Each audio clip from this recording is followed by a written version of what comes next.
both Cambodia and Thailand deeply really believe that that area or that border belongs to themselves. And therefore, when it comes to, border territorial sovereignty, it might be really hard to uphold the deal when it seems like negotiations don't lead them anywhere. You're listening to In the Newsroom, and I'm Ezgi. In this podcast, we have conversations with colleagues and experts that go beyond the headlines. Renewed border clashes between Thailand and Cambodia have escalated at a speed that few expected. Airstrikes, rocket fire, and tens of thousands of families fleeing their homes on both sides of the frontier.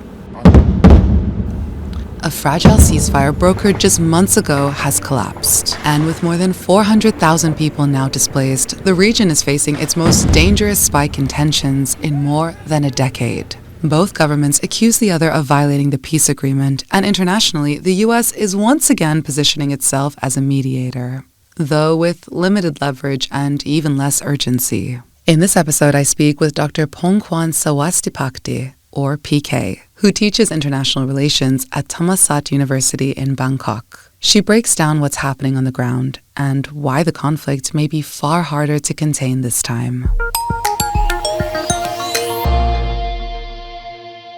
So PK, for someone who hasn't been following the situation, can you explain what is happening between Thailand and Cambodia right now? So both sides accused each other of starting this new round of fighting first. From the Thai side, the Thai army and the Thai government accused the Cambodian army for laying out new landmines along the border, which is actually prohibited under the peace deal. And then because of that, right, there are a round of exchanges, and then it escalated to a new round of fighting. Obviously, the Cambodian government is also accusing Thailand for firing first. So as far as we know right now, sitting in the capital, nobody has any confirmation about who is starting the fighting first this time. What we now know is both sides are actually blaming and pointing fingers at each other, so that the other side is taking, the responsibility for being the first party to really violate this peace deal first. The peace deal PK mentions was an agreement signed in July under pressure from the U.S. and several ASEAN members, as Trump explains. We saved maybe millions of lives on this one peace deal itself. And I'll tell you what makes me so happy is the two countries we're dealing with, they really like each other. I'm not used to that when I do these deals. The deal required both Thailand and Cambodia to pull troops back from the most contested stretch of the border, to stop deploying drones or heavy artillery, and to hold the laying of new landmines, which both sides had been accused of using in earlier skirmishes. But despite Trump's bragging, it was fragile from the start. Neither side agreed to a formal monitoring mechanism, and no neutral observers were deployed to verify violations. So when the clashes broke out last week, there was no trusted body to confirm who fired first, only competing accusations. PK explains to me how the dispute is framed inside Thailand and through Thai historical narratives. So the issue of border conflict, especially with Cambodia, has been discussed multiple times, and it actually, it's within the national narrative that we lost territories to the French.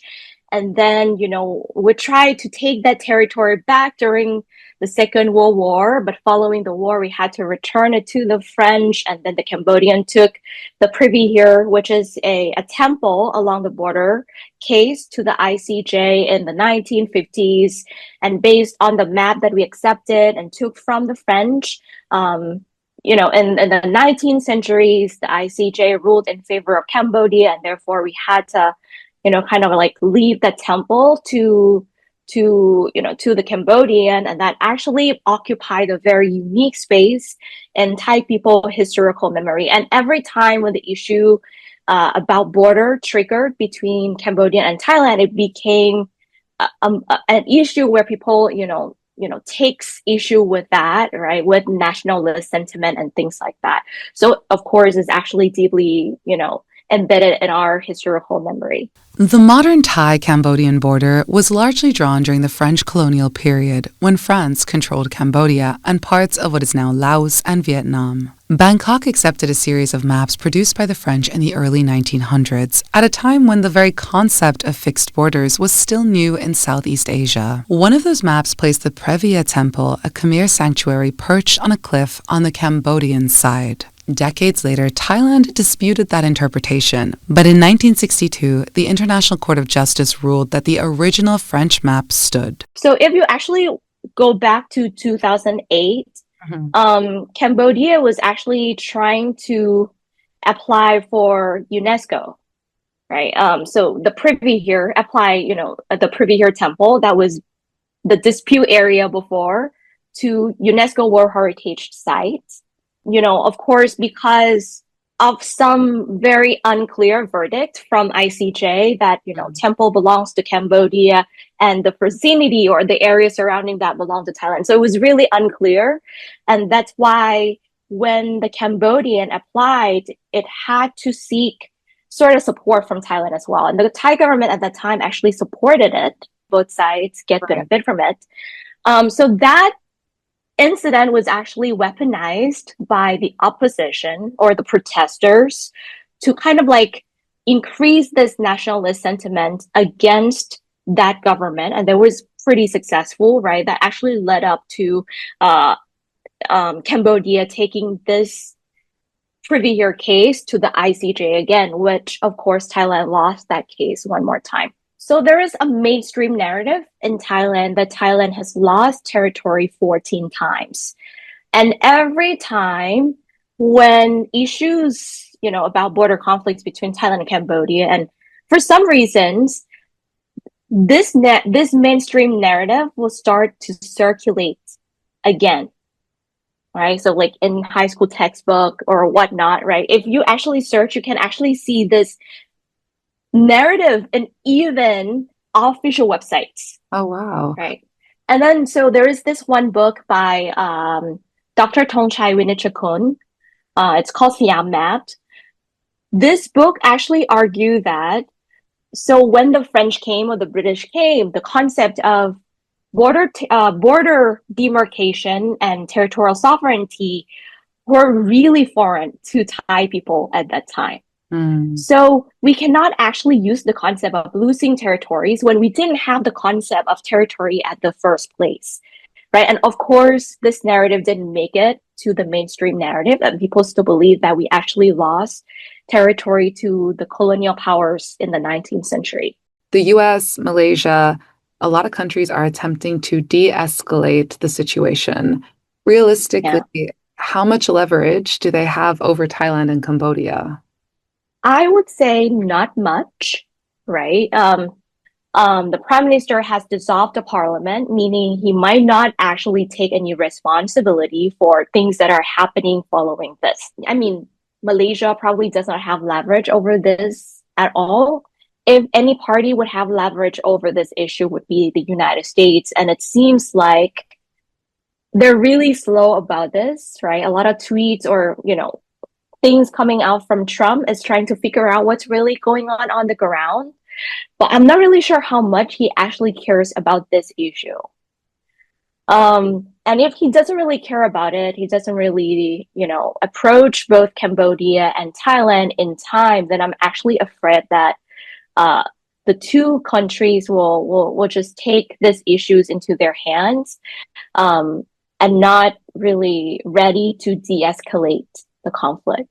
And also another thing is the leverage that the United States has is on the tariffs, right? Remember the last time Thailand and Cambodia signed the peace treaty, because that was actually before the tariff level announcement. So Cambodia and Thailand agreed that it was going to stop the conflict first, and that it was 19% announced. And during the ceremony, both, I think in the case of Thailand, we received rare earth agreement with Cambodia, right? No, not with Cambodia, with the United States, right?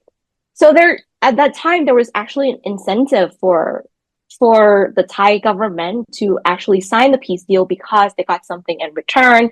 And even if this is performative, right, it could be performative, but they could already signal the audience in Thailand that they have achieved something. There are a lot of news about how Thailand achieved, deals with other countries related to trade and things like that. So on that point, they have already shown their constituents that they have done something on this. So I'm not sure what this do care about trying to negotiate with the United States over tariffs anymore, right? And they've been really consistently saying that the United States should separate or delink trade from the security issues. But why is it so difficult to maintain a lasting ceasefire in this particular dispute? Yeah, it's $1 million question, right? I mean, this is a good way for the army to use their weapons and budget. And therefore, there is that incentive to keep the fighting going because, that's when, where they can test weapons and use weapons that they haven't used before. That's how they actually increase their importance when it comes to their priority in domestic politics, right? There could be something about setting up a stage for a next election, whereas now the current party, Phumchai Thai Party, seems to receive supports by the people for being very confrontational in this conflict, right? So it gains that, nationalist support from the nationalists, people who want more confrontation with Cambodia, right? So they're leading on that front. They could ride this nationalist wave into the new round of election. Mm-hmm. So, and that might be why, right? It's really hard to uphold the deal, but also maybe beyond or on top of that, it could be because both parties, right, both Cambodia and Thailand deeply really believe that that area or that border belongs to themselves. And therefore, when it comes to, border territorial sovereignty, it might be really hard to uphold the deal when it seems like negotiations don't lead them anywhere. So if I speak to my students, and I mean, this is something that always happened, right? People who are like-minded will cluster together. So people that I talk to would definitely prefer more, diplomatic approach, negotiation, and things like that, and de-escalation, obviously, because we don't want to see more people being displaced from their homes. And we could also see that a lot of benefits could be gained from joint development of the area, right, on the overlapping area and things like that. But that is something that is not really shared if you approach this by going to, social media. Most of things are being posted on social media are very nationalistic. People would prefer to see more war, more fighting. And another thing which is really interesting is, so analyzing this from a very objective perspective, or even trying to understand the motivation from the Cambodia, or even show empathy to the Cambodian army or Cambodian soldiers, will be interpreted by some Thai people as being pro-Cambodia. So the nationalist sentiment is very strong, and I am afraid that even people who prefer the more diplomatic approach would not want to voice this online. And that's why we're actually seeing more people posting on the national and using nationalistic tones, because if you do something differently, you're going to be canceled by these people who are more nationalistic. So one thing that you could actually say for sure is ASEAN fails, right? At least fails in the most important dimension of it, which is preventing war between member states. And, going back a few months ago, you probably say, well, ASEAN did something, right? There was this peace deal and things like that, which is now really clear that it's not being upheld, and ASEAN could not do anything about it, right? And then this could actually mean, more difficulty in negotiating other areas that still need negotiation in ASEAN, right? However, on a more positive note, though, I actually had a conversation with someone really working with other countries in ASEAN. They actually said on issues that are not really related to high politics, they can still, generate some sort of consensus, right? Even with their Cambodian counterparts. So that's probably some, positive light to take, right? But again, on the high politics, war issues, security issues, especially traditional security issues, I think ASEAN fails on that front. So looking ahead, what are possible scenarios? So I think something to take into consideration or probably keep our eye on is, I don't actually know after the parliament dissolution whether the fighting would stop. And then I'm saying this because we also don't know the relationship between the new round of election and diversionary warfare and how that might actually lead to the popularity of the sitting party, right? The sitting prime minister. So if there is that relationship, we might actually see the conflict starts to subside, and it might actually lead to some room for negotiation and things like that. But again, right, this is just speculation. And we don't know for sure if these two things are related. But even if these two things are related and, the fighting subsides, I think the nationalist sentiment will stay. So the stain between Thailand and Cambodia, I think will last for at least 10, 20 years, right? Unfortunately.